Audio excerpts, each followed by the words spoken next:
So welcome to Post-Pandemic Visions, which has been an ongoing conversation with people mainly in and around Harrogate, but not exclusive to Harrogate. We've got people from all over. And we've been discussing conversations predominantly about climate change and particularly related to the direction that Harrogate wants to take in terms of becoming zero carbon.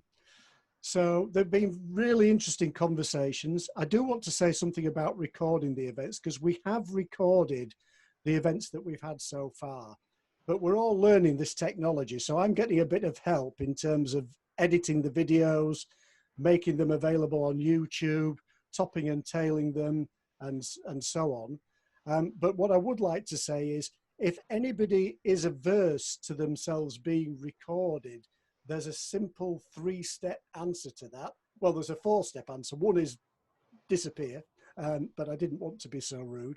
The other is you can, of course, mute your microphone and stay muted and basically don't say anything. You can turn your video off if you don't wish to be seen, and that's fine. But of course, I would encourage you to be seen. And even if you turn your microphone off and you've turned your video off, and you really want to be anonymous, you can go into the settings at your end and even change your name, as long as you don't change it to somebody else that you're trying to drop in it. So we will be recording it, and we will be making these recordings available, assuming the technology works and my computer doesn't run out of disk space. So if everything goes to plan, these recordings will be available. We've had some fantastic meetings and some wonderful panelists. We've already spoken about, you know, how do we have transport systems in and around Harrogate that will help us to zero carbon. We've talked about what we do with premises.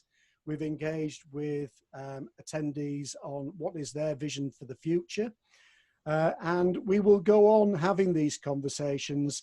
I've had a long conversation with Jemima about where we will take this dialogue, because people seem to be enjoying it. And the intention at the moment, and please do let either Jemima or I know your thoughts, because we think that maybe a monthly conversation once we settle into a rhythm, and because the pandemic hopefully won't last forever, we're going to morph it under the banner of Climate Forum. So that kind of tells you what we'll be doing. We'll be talking about the climate.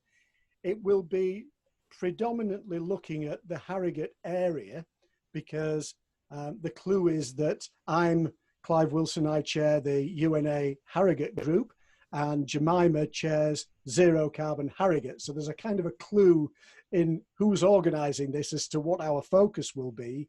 But we may well bring in people from other places. We've already had some fabulous thoughts from people in Leeds and other places about how we can help Harrogate and the world to a zero carbon situation. So it's fabulous today to have with us a number of people on the panel. We have John Harris, and I'm hoping that John will sort his microphone setting. John, can you say anything yet? Can you hear me now? John, that's wonderful. We can hear you loud and clear. Oh gosh. Fantastic. John has been struggling with his sound settings for 20 minutes, so it's great that he is now with us in body and vision, and also now in sound. So John will say more about himself.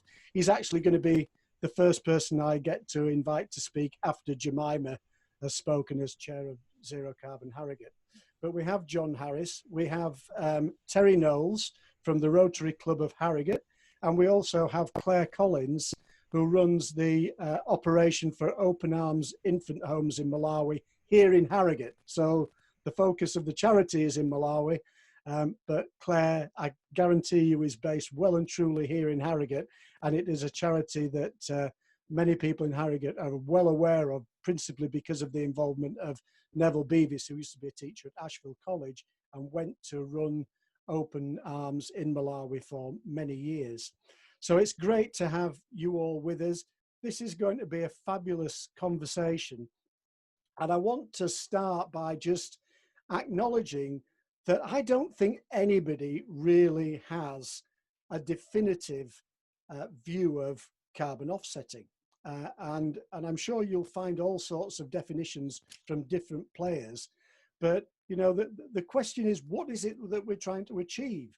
Are we trying to get carbon emissions down to a minimum? Are we trying to do that, and where we cannot get our carbon emissions down to zero, we offset by effectively taking carbon dioxide and other greenhouse gases out of the atmosphere by doing things like planting trees or whatever it may be? Is it okay to have a combination of the two? Are we trying to get to zero at this moment in time? Are we trying to neutralize our carbon emissions over our lifetime? You know, I've had conversations with people who say, do you know what? I'm not happy to get to zero carbon now in my life this minute. I want to take account of all the emissions I've caused by the things I've done throughout my life. And I've heard businesses talk like that as well. So, you know, carbon offsetting is a very interesting topic. And I deliberately asked the question when we set up this meeting, what does it mean to you? What sort of things are you doing? And I'm just going to read, without naming anybody, some of the responses to that question in the registration. So we asked what you were doing on carbon offsetting, and people said solar panels, electric vehicles, reduce first, tree planting in Africa, tree planting in Uganda, walking, using transport and planting trees. Nothing. Reducing carbon as a business, trees and hedges, various projects and schemes, reduction first, then trees. I'm a Zero Carbon Harrogate member. I bought land to save trees from a supermarket development. Reducing carbon footprint. I've planted 1,000 trees a year since 2007. I think we might find out who that was as the webinar goes on. A lifetime membership of the Woodland Trust, generating more solar than I use, Woodland Trust to offset flights, donations to climate stewards, Tree Nation serial planter, promotion of offsetting and planting trees. So you kind of get the idea of how carbon offsetting plays out for different people.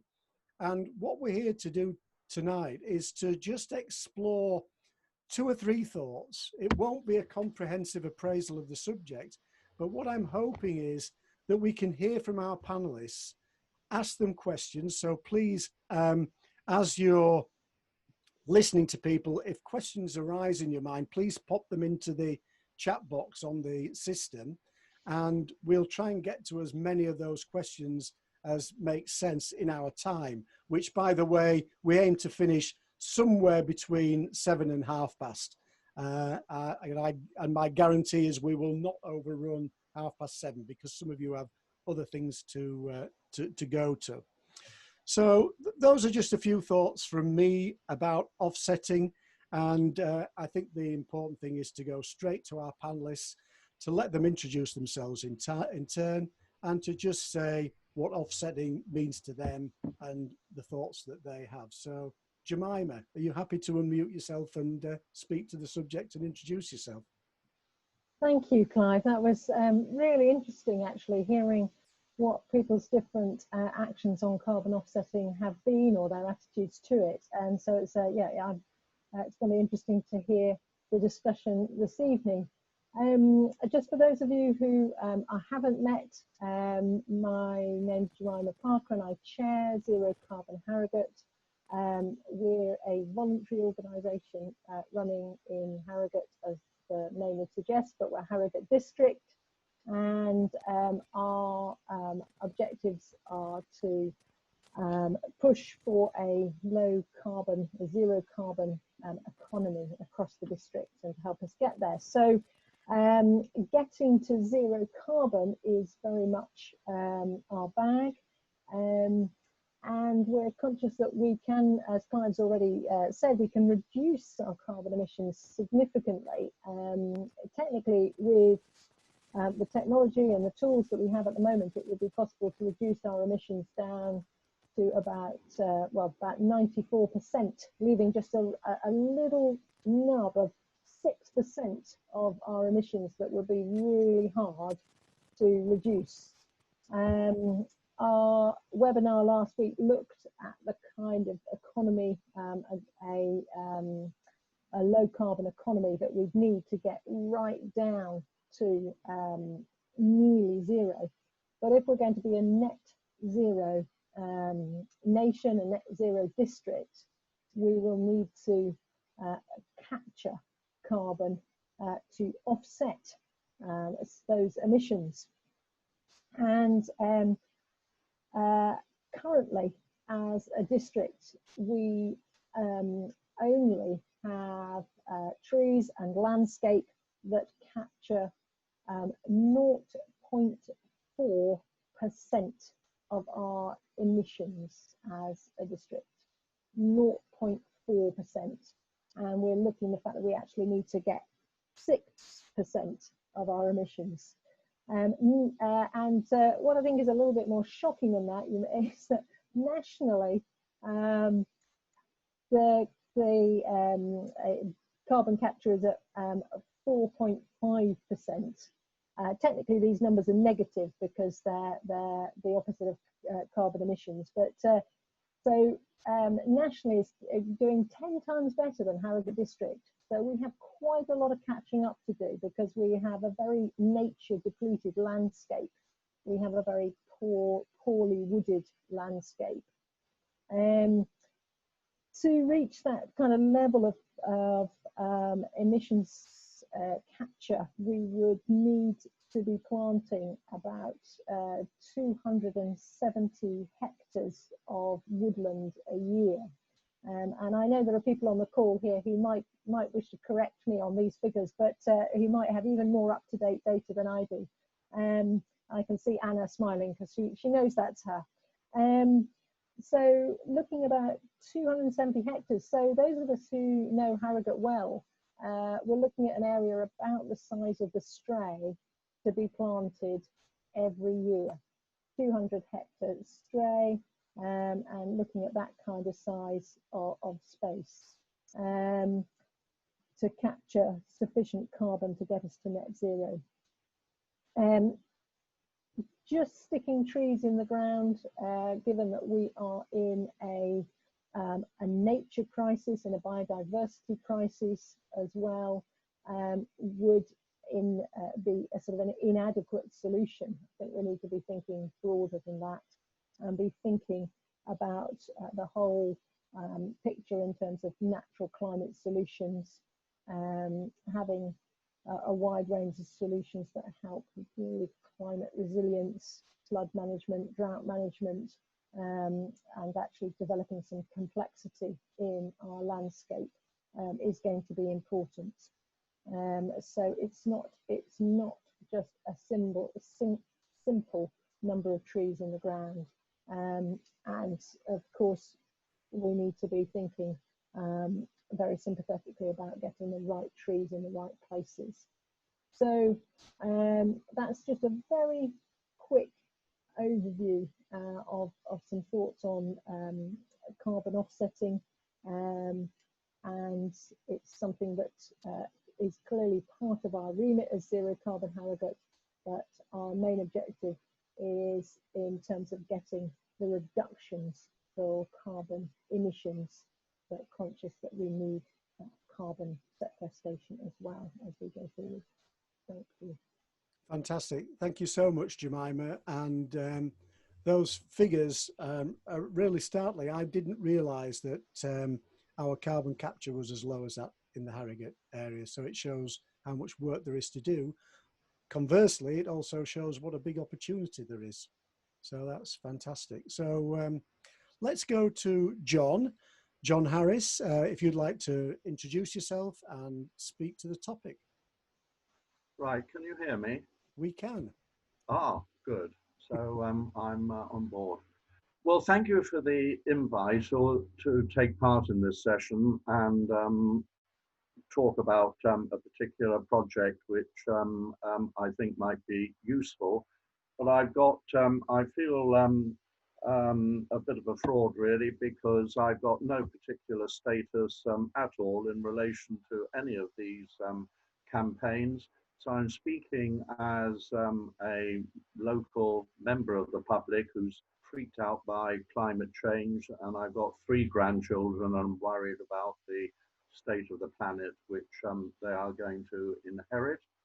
And in terms of where I'm coming from, yes, I am active locally in the town, but I suppose my main claim to fame in terms of this discussion is that for about 20 years or so, I worked in the energy industry and held a number of government appointments and became somewhat in despair about the state of energy policy.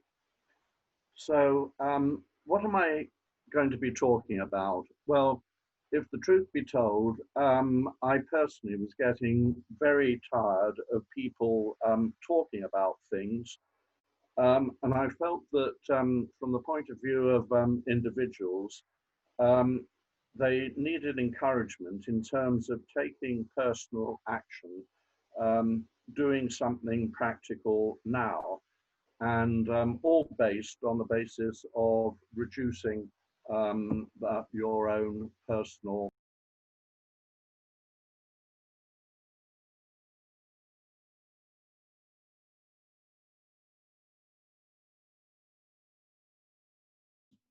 John, you've muted yourself. No, I haven't touched anything. Oh, it's all right. You're back again. I don't know what happened there, but you disappeared.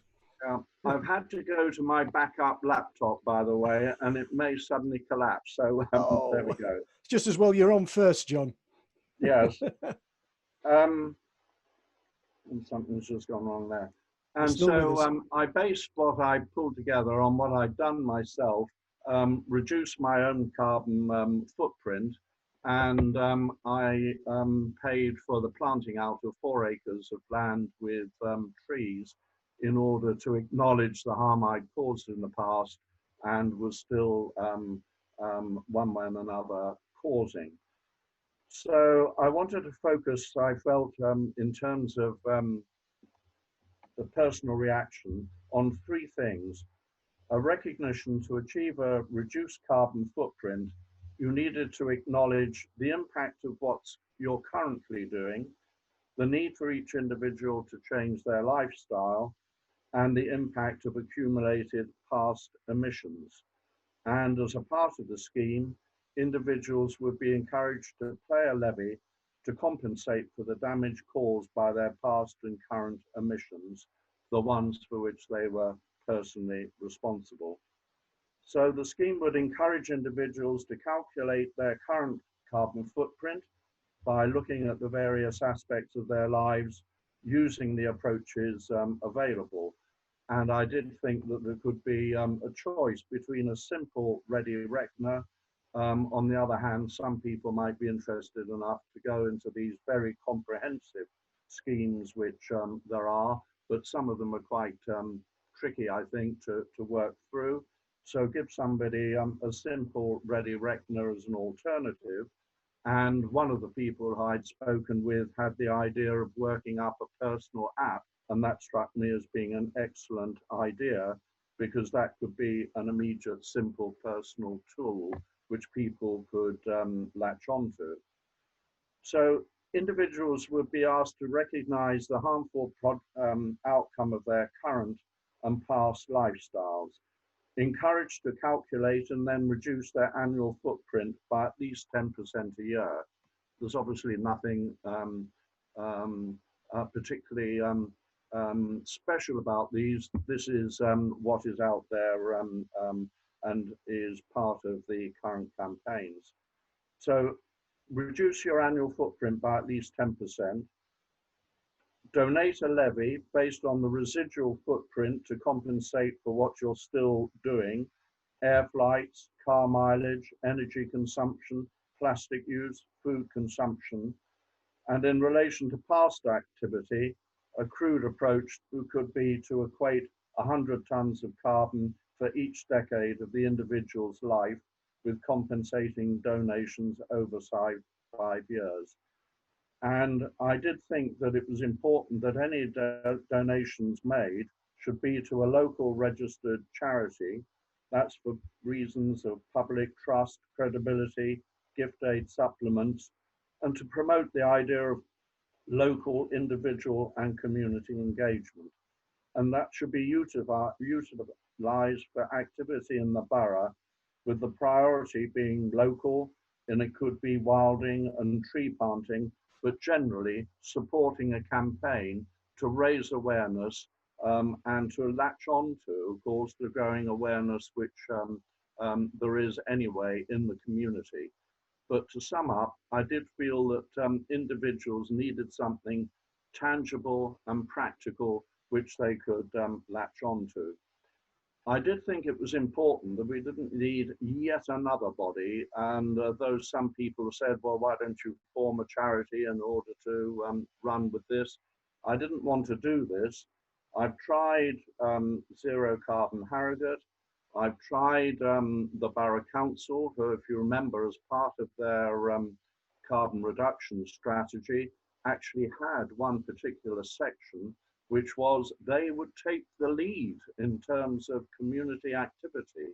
But I have spoken to Councillor Ireland, but the ideas, as far as I'm concerned, has disappeared into a black hole. And I was rather hoping that the marvellous scheme, Longlands Common scheme, the 30 acres in the Nid Valley, that they might think that this might be a support of theirs, but that too was regarded by them as being a bit of a distraction. So as things stand at the moment, I'm, as I say, a person who thinks that that's a worthwhile idea, which is worth one way or another trying to get established. But as things stand at the moment, there's polite interest, but things haven't got any further than that. That's me. Thank you very much, John, and some great food for thought there. I love the way you talked about your three-step approach: reducing impact, looking at the need for change, and also dealing with past emissions. I think sometimes the past emissions get forgotten, and I think it's a good reminder to make sure that we take account of that. And I do wonder, and maybe it'll come out today, whether there is a need for delay from the point of view that any of us can offset our carbon emissions today. You know, all we have to do is to fund one way or another something that takes carbon out of the atmosphere. And there are lots of good schemes and organisations that are involved already in carbon offsetting, and they're there to choose from. What there isn't, which I think is your point, is a local scheme that speaks to the needs of Harrogate and lets Harrogate people feel that, of course, they're contributing to helping the town in some way become zero carbon. Of course, carbon doesn't, if we make Harrogate zero carbon, it doesn't mean that all of a sudden that column of air above us is in good shape, because it just mixes with everywhere. So actually, it's great having Clare Collins on the call today, because if we can fund from Harrogate something that takes carbon out of the atmosphere in Malawi, it doesn't really matter where it is, as long as people feel good. This is my view. As long as people feel good that they and their own consciences are happy that they are doing something to move their lives and their families' lives to a zero carbon life in whatever way they define it. And of course, you mentioned the various schemes and apps that there are already, like the one from the World Wildlife Fund for measuring carbon footprint. There are several out there. You've only got to go on Google and you can get dozens of carbon footprint calculators. So we can take all those steps right now. The question is, should we in Harrogate be collaborating to think that we're doing something and taking account of it in our move to turn the town to zero carbon? So please, attendees, do feel able to put your questions for John or for the other panelists into the chat box. We won't necessarily get to them straight away. I can't guarantee we'll get to all of them, but at least if they're there and if you put your questions in early, then John and the other panelists, after they've spoken, they can have a look and see what they can speak to in the conversation coming. So without any further ado, I'd like to invite Terry Knowles. Terry is with the Rotary Club of Harrogate, and Terry, I'm just looking around my panel to find you. Oh, there you are. You may need to unmute yourself, Terry, but if you'd like to unmute yourself, introduce yourself and speak to the subject. Thank you. Dare I say I might be the answer to all your prayers, but we answered them 13 years ago. The Rotary Club of Harrogate decided to plant 25,000 British native hardwood trees in the Nidderdale area of outstanding natural beauty. This came about because we had a speaker who told us about the plight of farmers on the other side of Nidderdale, who were unable to graze the land because they couldn't afford to keep the sheep on them. The land was being taken over by bracken, which is one of the most underrated weeds there is. And once the bracken starts on a field, it becomes unusable for grazing. So we started in 2007, and I put a letter in the paper and said, is there anyone with any land who would like trees planted on it? And I got overwhelmed with loads of requests for people to have their land planted with trees. Since then, we have planted 20,000 of those, well, just short of 20,000 of those 25,000 trees. But we have the land, because I put another appeal this year and I've got another 15 acres of land, but not the money to plant the trees. Partly because we like to go to shows and things like that, and I'm past the time now of standing for all day in a show asking people to donate money. So I appealed to Zero Carbon Harrogate to help us out in this respect. Now, the philosophy behind the scheme is that we get donations from individuals. The idea is for them to feel that they are doing something, exactly what John was suggesting earlier, that they were personally involved in donating money to buy trees. All the money goes on trees, sleeves and stakes. The landowner pays the VAT, even pays the VAT on the bill and any transport costs.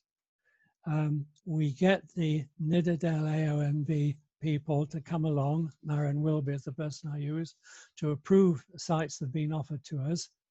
She does a survey in conjunction with the owner to decide how many trees should be planted in a particular area, the types of trees that are best to be planted there, and does a plan for us to show which types of trees should be planted in the different parts, because there's some with rocky outcrops, there's some that are very wet, alder and some varieties like that are good in the wet land, but oak and other trees are better in dry land. So we have to be careful what we plant and where we plant it.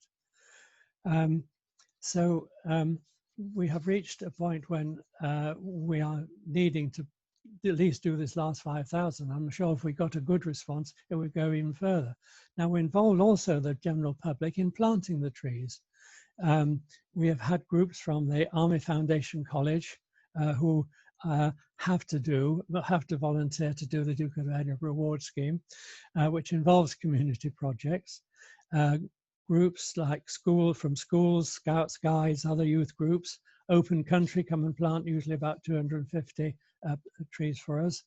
We even had a lady had a birthday with a zero on the end of it, and she got everyone there to donate money instead of buying her presents. And so I invited them along, in fact, to come and plant the trees themselves, which they did one Sunday afternoon, and brought all the family along and had a great day. We 2 years ago, we had a lot of extra trees because there was a scheme in Rotary for every Rotarian in the world to plant a tree. That's 1,200,000. And I had the job of encouraging the 45,000 Rotarians in Great Britain and Ireland to plant a tree. We actually finished up planting 75,000 trees, some of them incidentally in Tanzania, which I won't go into. We have a scheme there called Sustainable Global Gardens, where thousands of trees are being planted to stop the ice cap on Mount Kilimanjaro from melting any further. So it's a great environmental project as well as a local one. I went on to Stray FN a couple of years ago and asked if anybody would like to come along and plant some trees. And we went to the site, and suddenly about 80 people turned up, more than we really needed. So in what was a 3-hour project, got planted in about an hour and a half. And Zero Carbon, again, were kind enough to take over the mailing list for these people. And so this year, when we came to be planting some more trees, they simply contacted all the people on their mailing list, and about 45, 50 people turned up to plant the trees in this year's tree planting. That's what we did at the beginning of March, fortunately, about the first week of March before the lockdown came. So we were lucky to get away with that. So now, as I say, we've got the land, we haven't got the money. We don't want grants, we want individual people to give money to feel that they're helping to offset their carbon image or reduce their carbon output. So hopefully that will help the general conversation, and I'm happy to answer any further questions. And thank you for this opportunity of giving an idea of our scheme.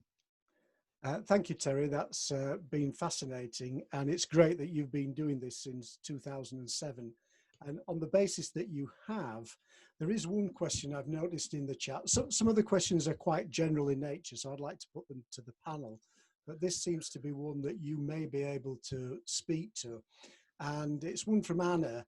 And Anna is asking, please, could you clarify the impact of tree planting to reduce our carbon footprint? She's smiling at me now through the screen. How many trees, how often? Terry, do you... I'm just going to interrupt you because actually the question it's from James. Oh. Asking Anna, because Anna has a lot of expertise in this. Thank you so much for pointing that out. No wonder Anna was smiling at me. She's not smiling, she's laughing at me.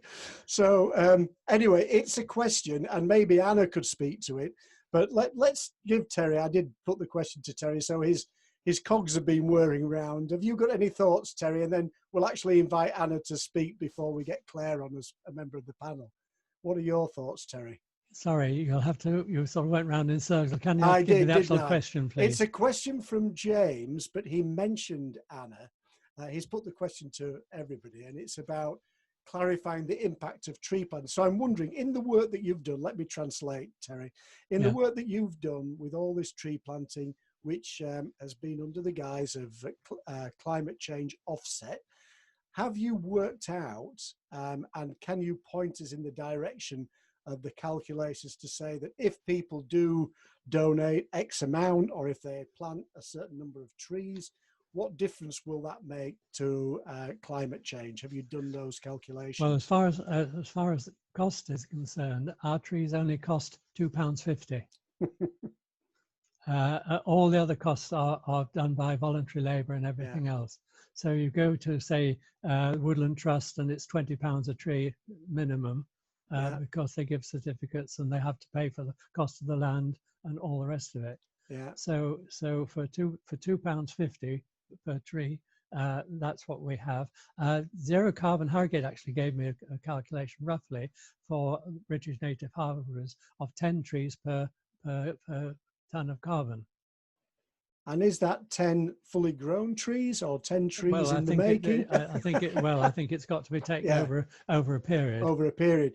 I can I'm see. not an expert on this, but that's the rough parameter. I'm pretty sure Anna has got something to say about this subject. So Anna, would you like to unmute yourself and just build on this conversation? Hello. Hi, Anna. I'll try. can I say? Right. So the impact of trees. Well, first of all, I think everyone said it, but it's really important. This is the residual emissions, the unavoidable emissions. It's not greenwash. The second is the impact of trees is a delay that's measured in decades.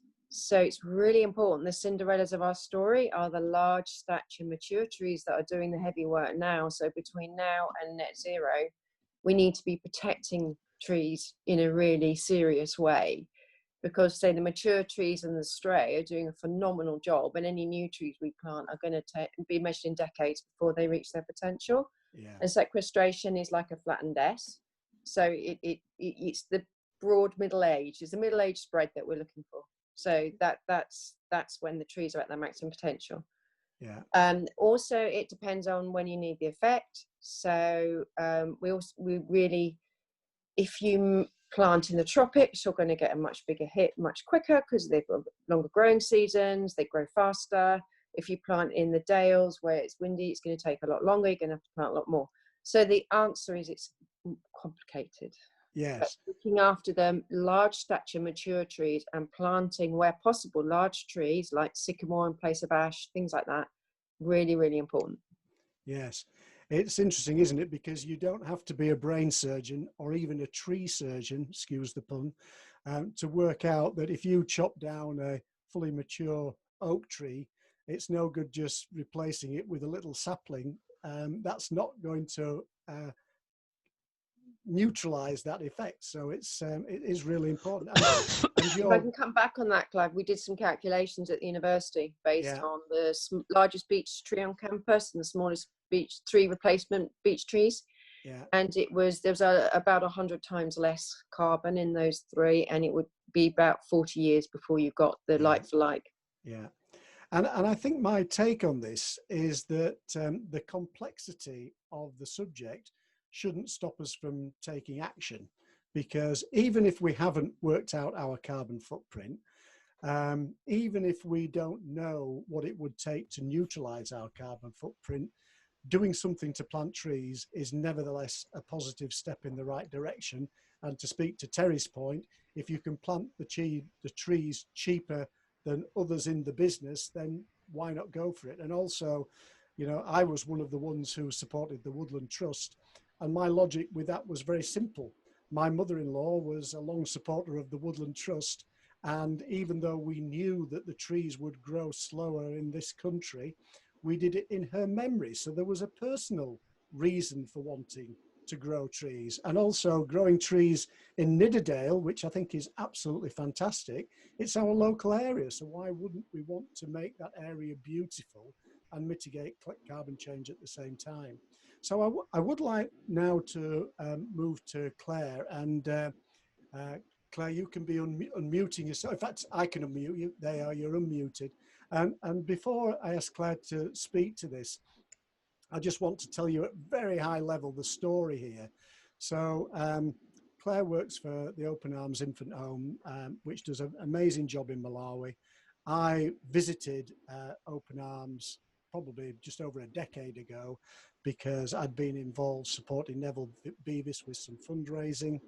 I wanted to see where the money was being spent, so I went to Malawi to find out, and just got involved through that approach.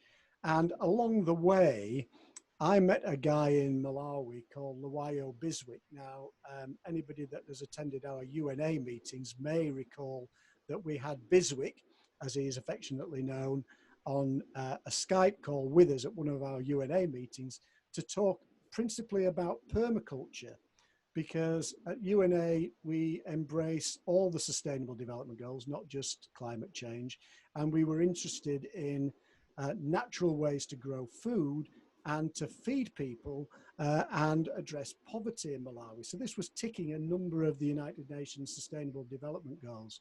And Biswick is a remarkable man. I met him because he used to be involved with the Kusamala Institute, which is a permaculture institute in Malawi.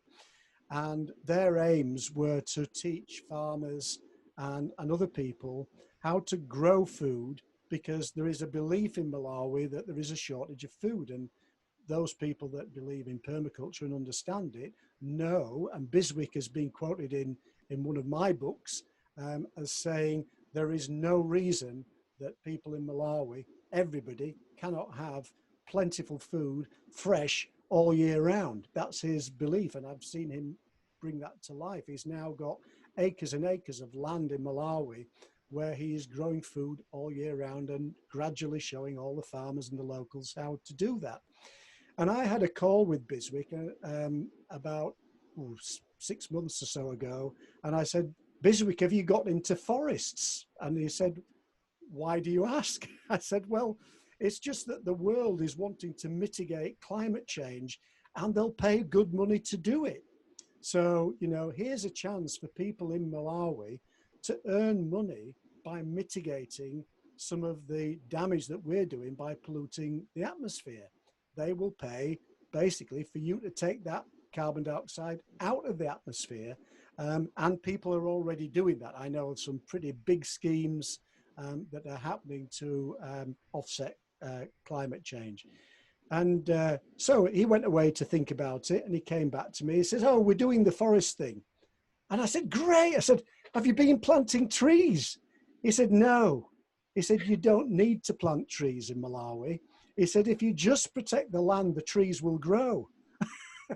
He said, it's people that stop the trees growing. He said, they clear it, they chop the wood down for firewood, they do all sorts of things. Basically, if you just left Malawi alone, it would turn into a forest. And it comes back to what Anna was saying about in the tropics, trees grow quickly, so you get a bigger return for your money. And so Biswick and I had a long conversation, which I'll spare you the details of, but it was along the lines of how much forest could a typical person in a typical village look after to turn into something that was eating carbon dioxide.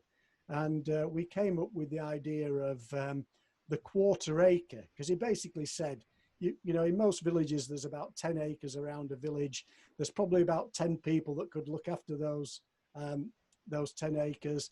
And we worked out that if I donated 25 quid to Biswick, he could make a quarter of acre of forest in Malawi.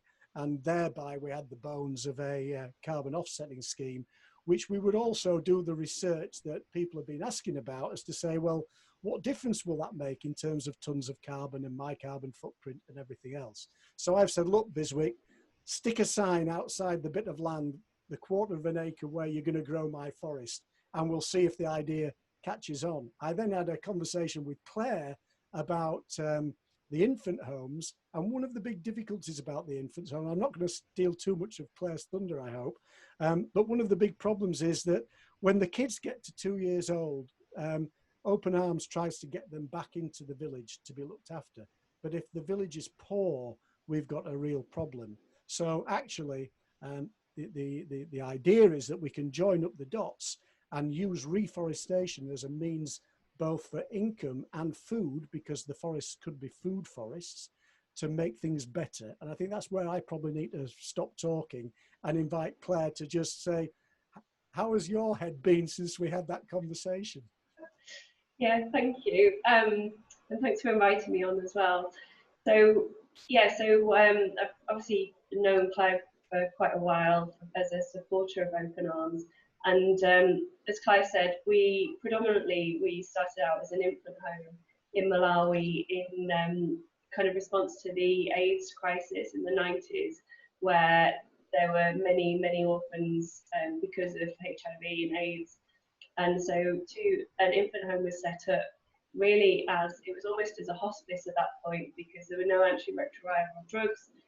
So it was a place where the babies could come and we would just care for them until they passed away.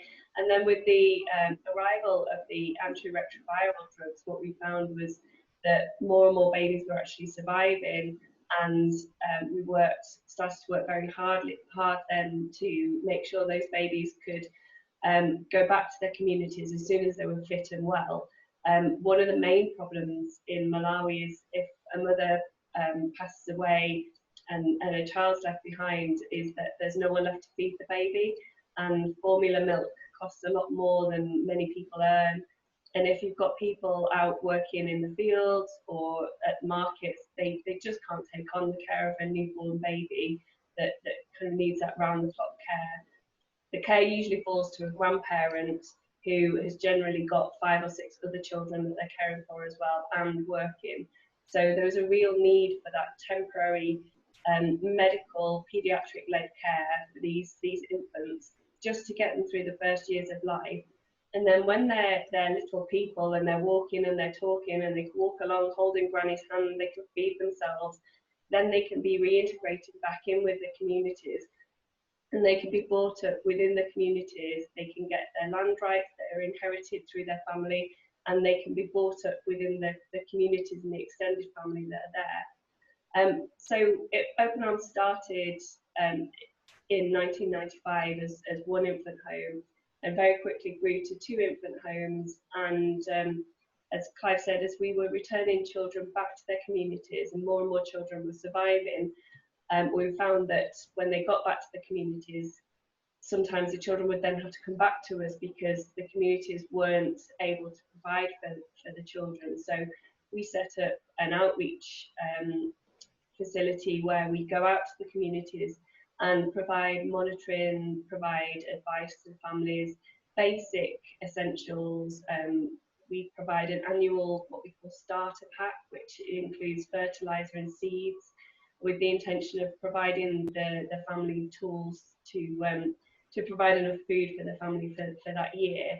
And so we do as much as we can to make sure that family can survive in the community, and the children don't have to go into kind of longer term care.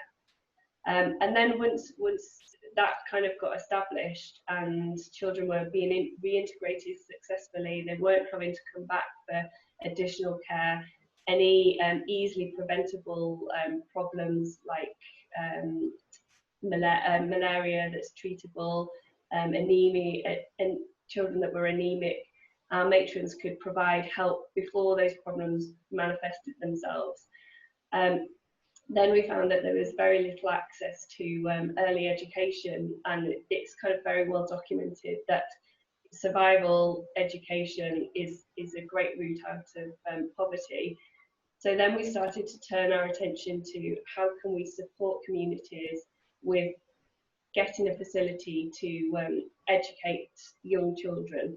So we've set up 10 rural community-led nurseries, which we basically build in partnership with the community, and the community put volunteers forward to run the nurseries. We provide sponsorship for the teacher, we build the nursery, but then we hand it over to the community to take ownership of. And then that means that when we're sending a child back to their community, not only are the families supported in making sure that that child can continue to thrive, they have access to a nursery school, which then puts them in a much better place to go on to primary school and to complete primary school. So that's kind of where we start, and linking it back to carbon and carbon offsetting. I suppose my experience of Malawi, you can see firsthand the impacts of carbon and the environmental challenges. You know, they're very real challenges. Malawi, this time last year, Malawi had terrible floods that went throughout southern Malawi and into Mozambique. Over 1 million people were affected by the floods. You know, people lost their homes, they lost their harvest, the children couldn't go to school, they were moved into kind of makeshift shelters and kind of had to start rebuilding their homes from scratch. All the access to any facilities had gone. And I went to Malawi just at the end of the floods season when it happened, so I could see and talk to the matrons about the outreach visits and the community visits that they'd made and the impact and kind of what they needed. And you know, when you've got a hut that's made out of kind of mud and sand bricks, it doesn't take much to destroy it, and the grass roofs as well don't withstand that force of nature. And then obviously the temperature's rising as well in Malawi, and the floods are a lot more common now, accompanied then by the droughts. So and because 90% of the people in Malawi rely on farming their own food in kind of little allotments next to their houses or in village community sort of fields, that affects the harvest and affects the food that's available for people to eat as well. So they quite often refer to the period, I think it's the period between November and February, as the hunger months, because that's the period of that food is in low supply. And when I talk about food, I mean the maize, the sort of staple food that people tend to grow and eat. Another impact has been the over farming of maize. So there's a huge reliance on maize, and what happens is that the families will plant the seeds, they'll grow, they'll harvest the food, and then they'll plant more seeds and they'll grow and they'll harvest the food, but it's wiping all the nutrients out of the soil. So you can see when you travel around Malawi, you can see kind of lush maize, and then you can see very, very poorly performing maize, and it's because the soil has just been eroded all those nutrients. And then I suppose the other thing that springs to mind is the use of wood as well. Probably 90% of the or more than 90% of the energy that's used in communities is either wood or coal. And you can see on the landscape of Malawi, when you come in to the country, you can see the deforestation that's happened, and the amount of wood that's needed if you're constantly cooking on a wood stove. The amount of wood that's needed. There's also a bit of a culture of kind of burning down forests as well, to clear the forest and to clear the ground, which is obviously very different to what we'd have here. And all of that then coupled with the heavier rains and the drought season, the country is less equipped to handle that sort of challenge, because there's no trees to soak up the water, and the natural resources are eroded away. So it's a very difficult environment, and I feel like the families that we see in communities in Malawi feel the impact of climate change, the global climate change. They feel the impact, and you know, they're some of the most vulnerable people in the world as well. So talking to Clive, and Clive's obviously been a supporter of Open Arms for many years and has seen the villages that we've worked with. We kind of had an idea of if there is any way of using the want to kind of make a change and improve the carbon offsetting activities that are happening. Is there a way that Open Arms can kind of link up and facilitate that in some way? Now, we've just had very kind of brief discussions and top level discussions, so we're not at any detail yet, but there is definite interest from our operating partner in Malawi, so the team that actually run the infant homes and the community work on a day-to-day basis.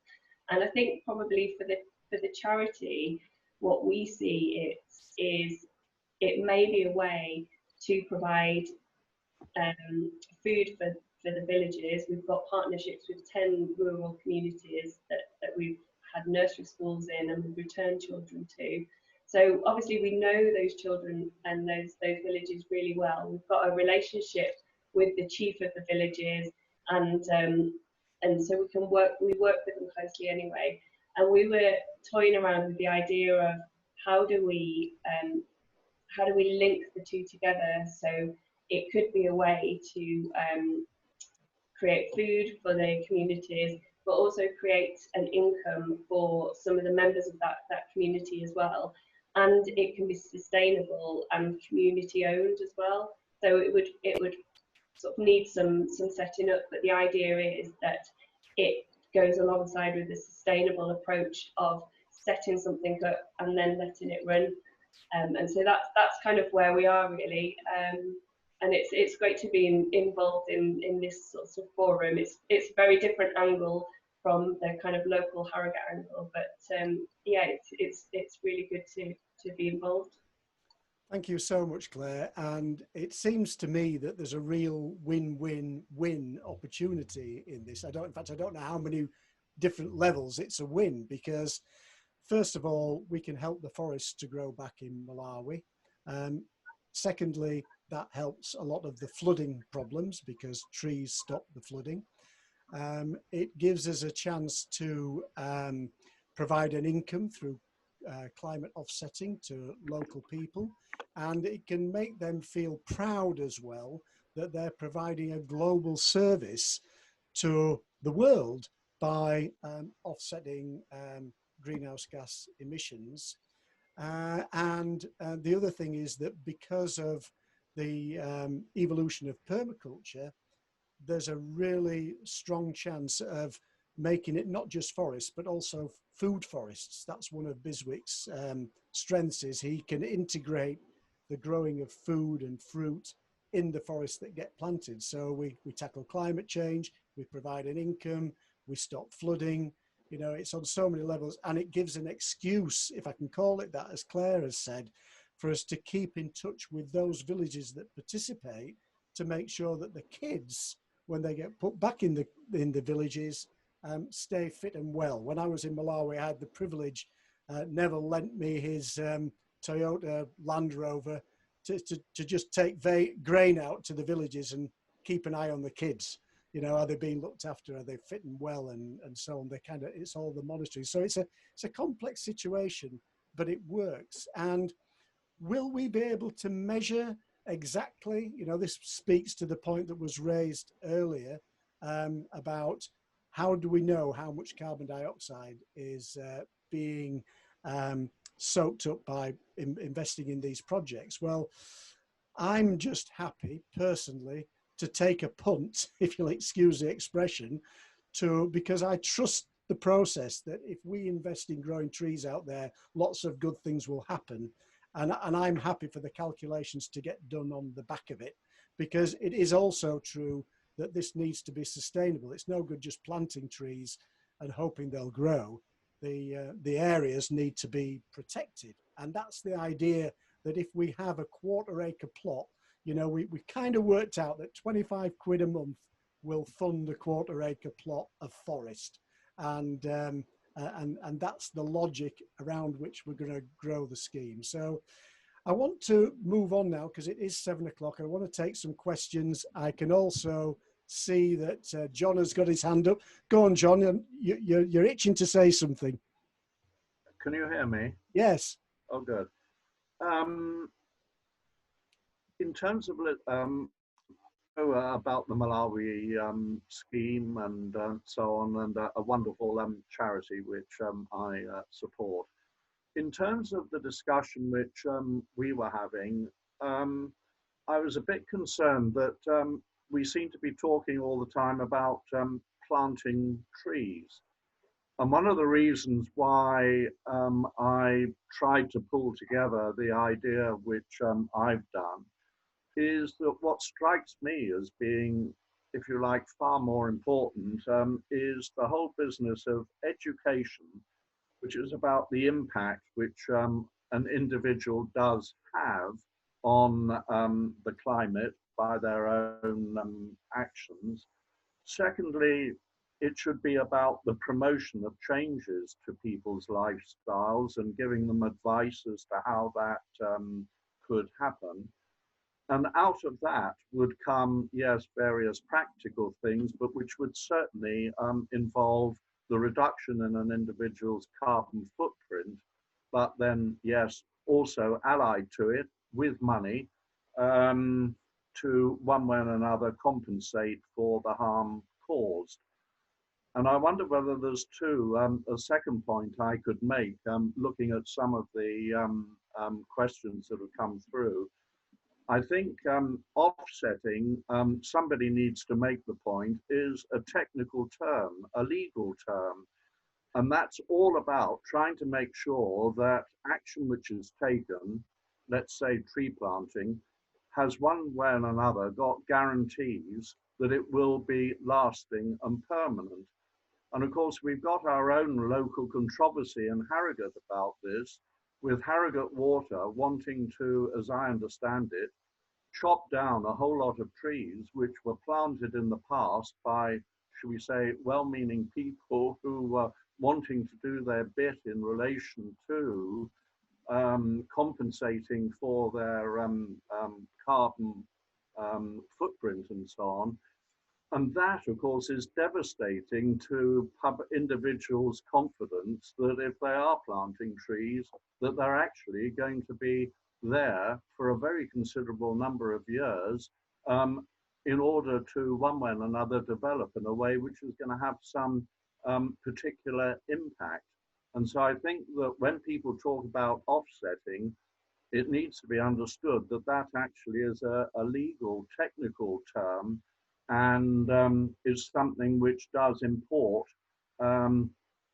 guarantees, insofar as guarantees are ever possible, 100%, that what is being done will in fact be lasting and not be affected, as in this local case, by a firm coming along and wanting to legitimately extend their business. That's a point very well made, John, and I think it is true. And of course, this particular webinar is about climate offsetting as opposed to the bigger picture of getting to zero. And so in my mind's eye, offsetting is an integral part of the journey to zero, but it's not the whole part or even necessarily the main part. I think the feeling that I got from reading people's comments in the lead up to the webinar was very much that, you know, the principal action is to reduce our carbon footprint, to cut down, to use renewable fuels, and to look at the way we travel, etc., etc. And the thing that I like, and this is just purely a Harrogate comment, the thing that I like is the growing profile of Zero Carbon Harrogate. And one of the things that we talked about at the last post-pandemic visions conversation was giving credit for things that are being done and that are working well. And we talked about putting some kind of zero carbon Harrogate recognition on things like cycle paths and bus shelters and anything else that was going to mitigate it, like the car park that Mike Kay talked about last week, where they've reduced the energy consumption by something like 80%.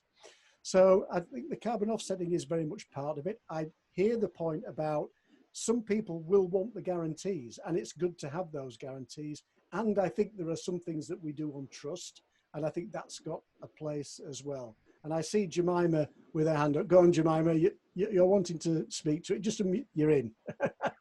Thanks very much, Clive. I mean, it's been great hearing different perspectives on this, and I think I mean, everything that we've heard is really positive and really exciting. I think we're talking about several different things which may come under one bigger umbrella, but we're, you know, Claire's given us an insight into the urgent need for climate mitigation and adaptation in Malawi and the impact that climate change is having there, and our actions here and our emissions here are affecting the poorest in the world, and some of those people are in Malawi, and so we need to take responsibility for that too. We've also been thinking about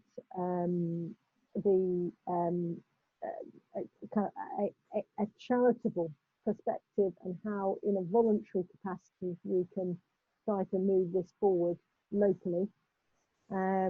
With Terry's initiative from years back, which has, you know, been doing good work, and those trees now are growing to a good size and are beginning to start do their job in absorbing carbon, and John's excitement about setting something up locally. But there's also a bigger picture in terms of what's happening through government funding. And actually, I'd really appreciate Anna maybe speaking to this a little bit more, because there's the whole Northern Forest project, and you know, if we're thinking about doing something charitably locally, it needs to fit in with this much bigger project. There's the Northern Forest and the ELMS, the Environmental Land Management Scheme, which is coming into play with government policy. So if I can head towards Anna for more on that bigger picture, that would be great. Yeah, Anna, if you could unmute yourself and give us a 2 or 3 minute introduction or précis of that would be fabulous. Tell everybody. I work for an environmental charity based at the University of Leeds. I'm a research assistant, or also known as tree officer, but it's called the United Bank of Carbon. And we do a lot of work about this sort of stuff. We measure urban trees. I do a lot around urban trees. We do a lot of overseas planting as well. A couple of things to pick up on that John said. The offsetting, and they've been raised generally. There are 2 types of offsetting. There is planting trees for the greater good, like Terry's done, fantastic. And the sort of hit and hope type thing. There is also the formally recognised carbon offsetting with a capital C and a capital O. If you want to do that, that's the types of Marks and Spencer and Microsoft and all those sorts of people that want to have it audited, and then you have to demonstrate additionality, that those trees did not exist without that scheme. There's lots of organisations like Forest Carbon that does a huge amount of work like that, but typically that is not local. What they will do is say, you want to offset your emissions, we're going to do a forest somewhere where there's space. So they then look to landowners, and so that will be Northumberland or Scotland or Ireland or wherever. So it may not be that it can be local, but it's within the CCC talks about offsetting within our own boundaries because of questions about taking other people's opportunities to offset elsewhere. So there's lots of complications in that.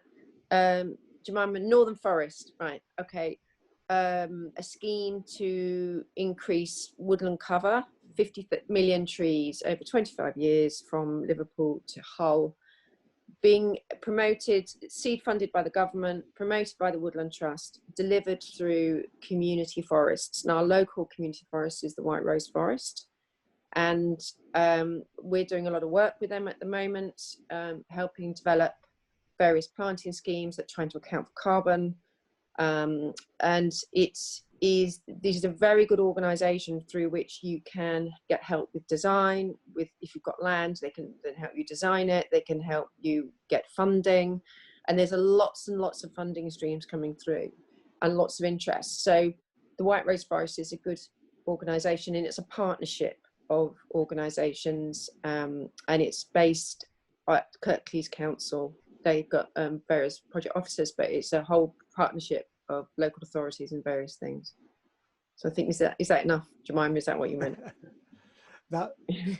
Well, certainly from my side, that is fabulous, Anna, and I'm very aware of the work of the United Bank of Carbon, and we've had conversations, and I know Mike Kay at Energy Oasis has had conversations with people there, and I think what this is saying to me is that there's an element of choice in all of this, because nobody's twisting anybody's arm to make them do climate offsetting. But for those of us with a conscience in that direction, there are plenty of opportunities to do it. There are internationally recognized auditable schemes, and there are, oh, just a minute, we've got Ian. I don't think he must be coming back. I thought it was a bit strange, somebody coming back to the waiting room. Welcome back, Ian, wherever you are. So coming back to the thread there, what we're saying is that there are internationally recognized schemes, and there are local schemes, and there are schemes because we happen to know somebody who is doing some work in Malawi.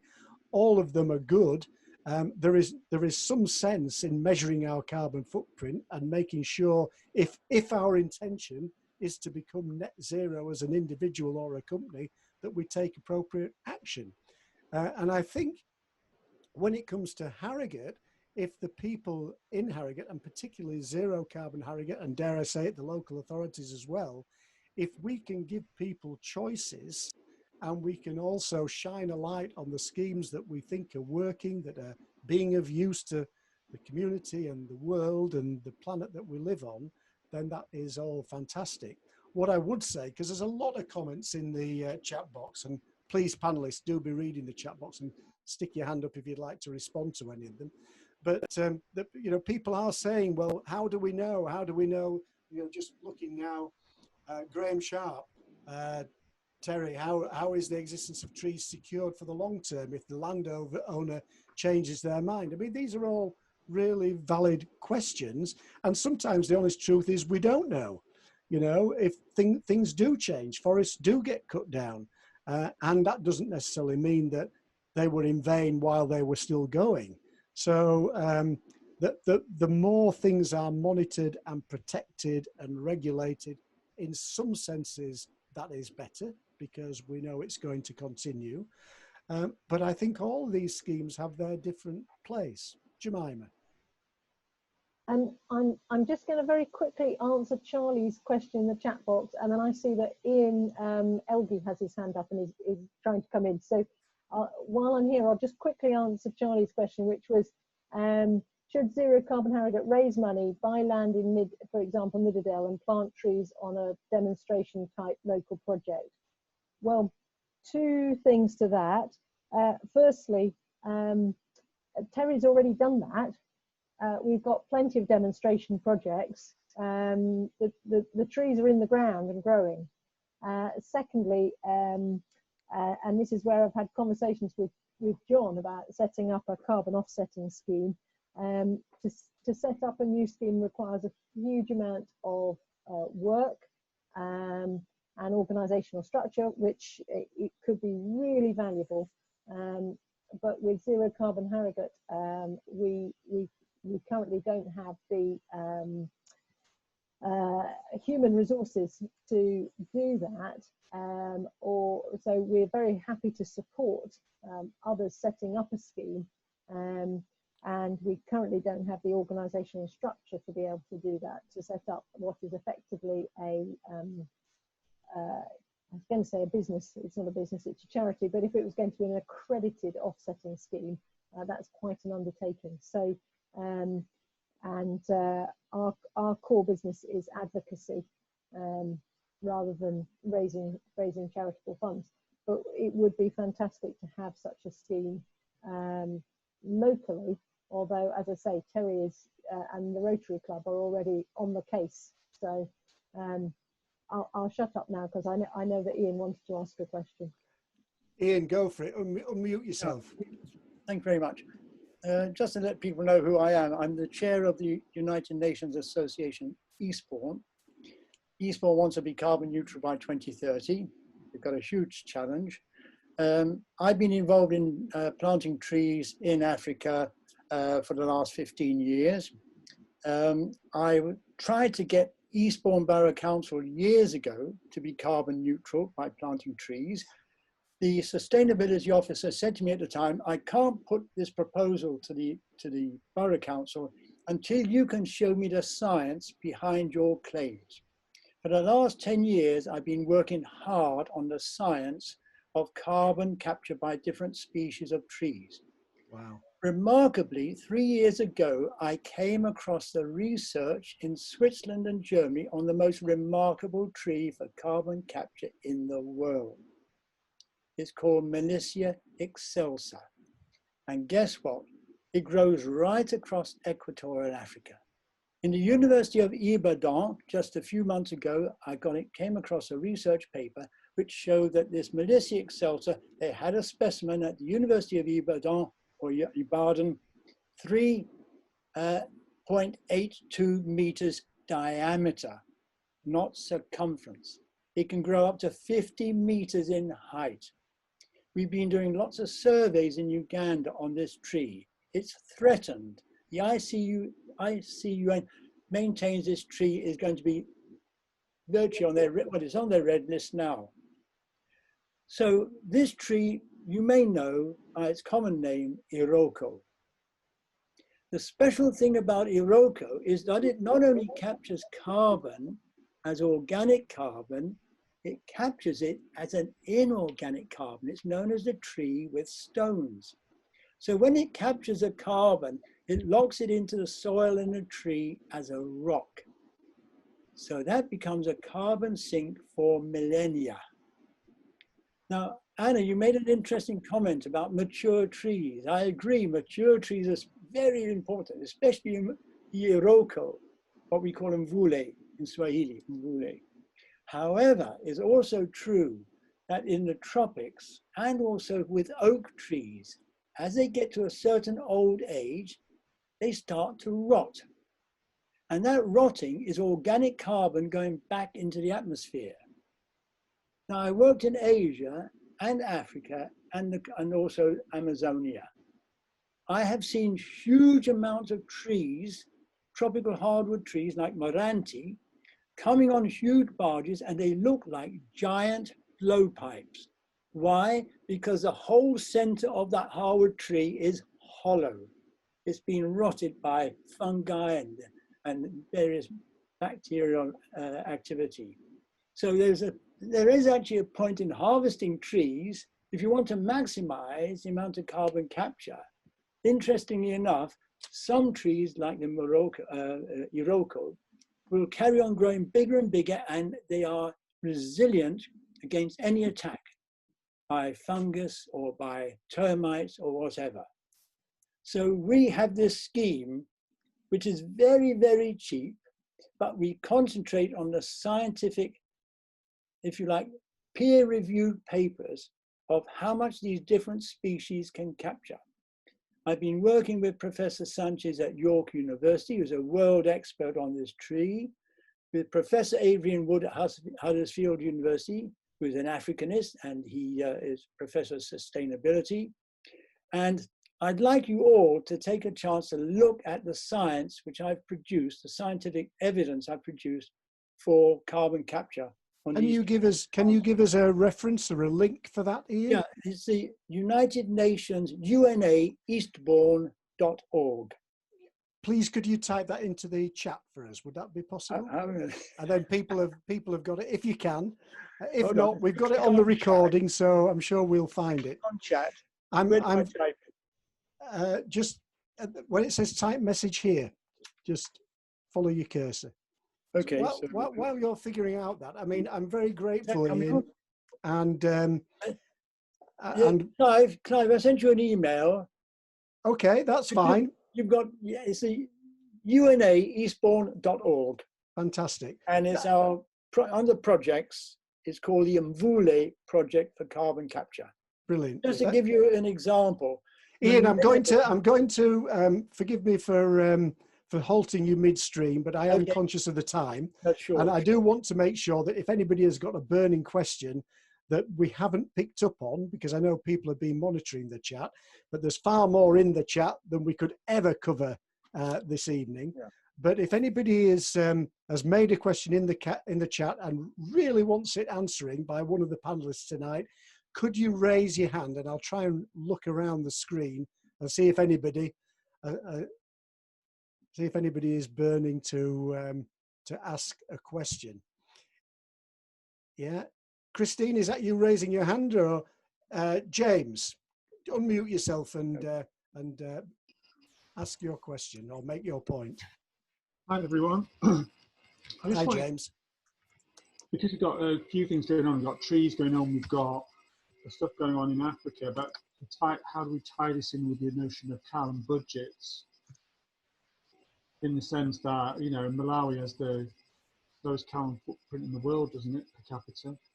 1/100th of what someone in Britain. Yeah.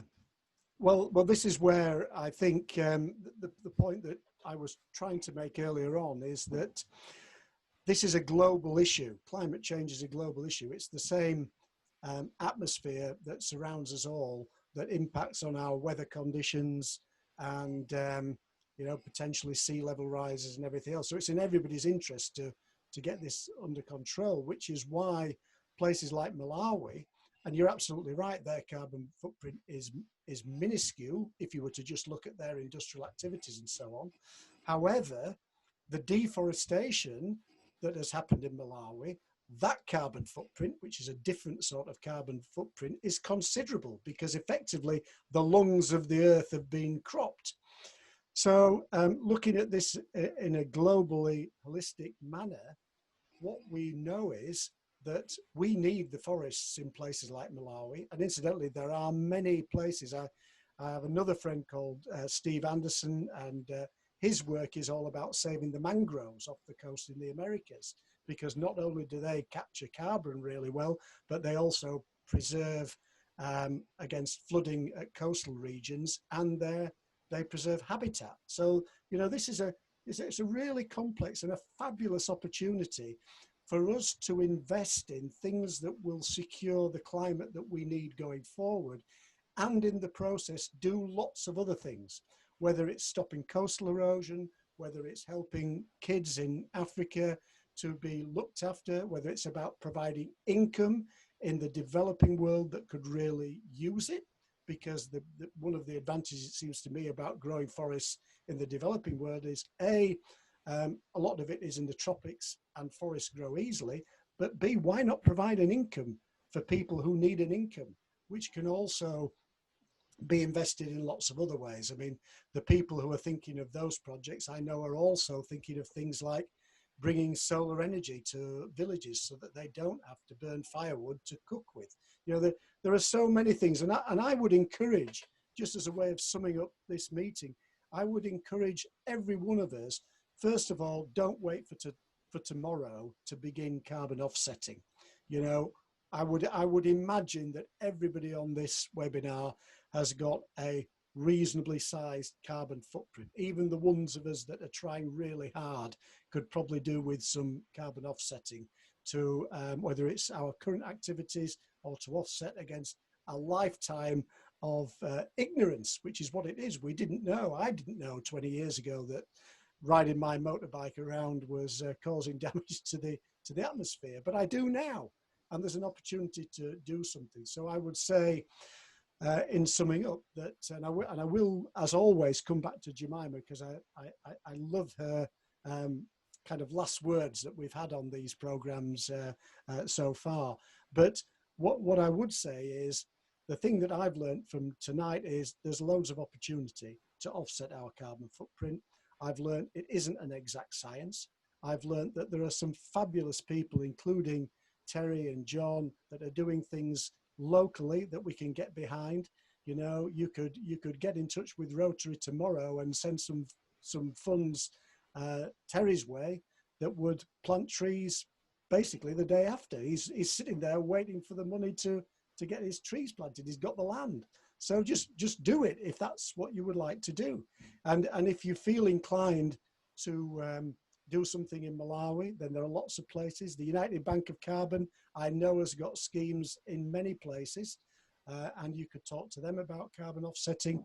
If you want to get behind the project that we're doing in collaboration with Open Arms, what is becoming known as the Quarter Acre Forest Project, then just talk to us and we can begin to align you and make some of that happen. And I think the encouraging thing from Zero Carbon Harrogate's perspective, which if I can speak as a member, because I'm also a member of Zero Carbon Harrogate as well as chairing UNA, is that I think Zero Carbon Harrogate has got a unique position to galvanise and collaborate the efforts of people in Harrogate so that we can be guided, not necessarily funneled into one particular direction, but at least know of a few options that people in Harrogate are talking about, and get behind the ones that that take our fancy. And we've also mentioned in the last hour and a half people like the Woodland Trust. You know, they do fabulous work in forests, and it's a national effort that we can get behind. Our membership, just becoming a member, plants trees. So there are so many things that we can do. I just want to say that next week we will hopefully, we're going to try and get Biswick onto the program. So if you are interested in the Malawi angle, we'll get the man himself online. That's the intention. Watch this space. There's a lot of technical issues that we need to overcome in order to make that happen, but I'm hoping to have Biswick back, and possibly Clare and Jemima and others, just so that we can have a conversation about that particular angle. We realize that that is taking us very deep into one tangent that is about climate change. It's, you know, it's about mitigation, it's about offsetting, it's about one particular part of the world and one man's vision. But there are so many things that we can get involved with. So I do thank you all for being part of this conversation.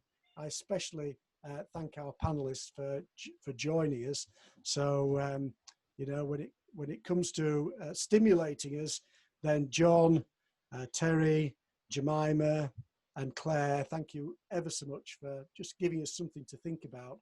And hopefully, if you can, those of you that are listening and wanting to sum up your experience tonight, if you could say in what way have you been inspired? If you've been encouraged to do something, put it into the chat box, and then at least we know that this conversation tonight has been productive.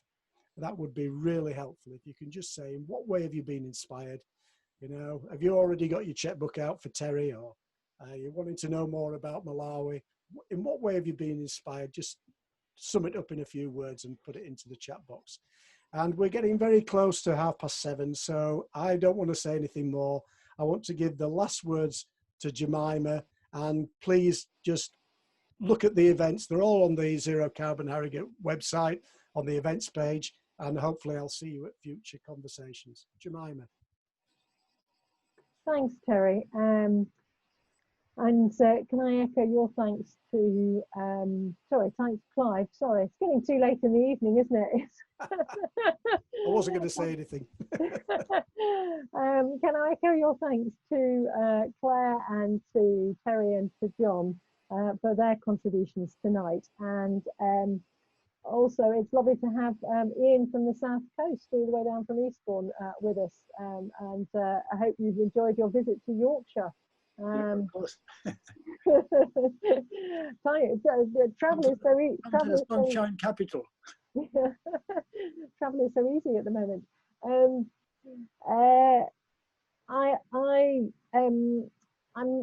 just conscious that the task is so large ahead of us, and the injustice is so great.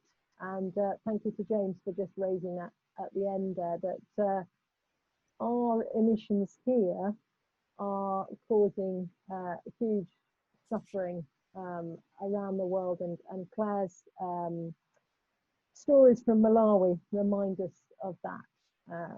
We take for granted the luxuries that we have and the emissions that are associated with them, and we have a long way to go in terms of raising people's awareness of the impact of our lifestyles and the need to change the system that we live in, as well as how we individually live, so that we are no longer the abusers, if you like, of the planet, and the abusers of our brothers and sisters in countries like Malawi. So again, to echo what Clive said, let's all do something rather than being paralysed and doing nothing. And that may take different shapes and forms, and it would be great to get a new wing of the Open Arms project on board that actually looks at the land restoration and the natural capital, if you like, restoring woodland in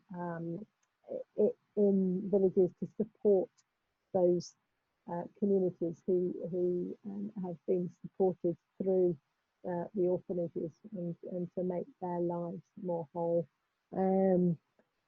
but also locally, and to see how we can restore the landscapes and improve our climate resilience locally. So let's make sure this isn't the end of the conversation, and that we can actually start to look at how we can take some of these projects forward and widen it from those of us who are in the room now. So thank you very much again for your time this evening, and look forward to seeing you when we meet again next week. Thank you so much, Jemima, and thank you all for joining us. It's just a minute after 30:30, and I do look forward to seeing you. Don't forget to register and keep in touch. Let us know what you're up to. Bye, everybody. Thank you. Bye-bye. Bye. Thank you.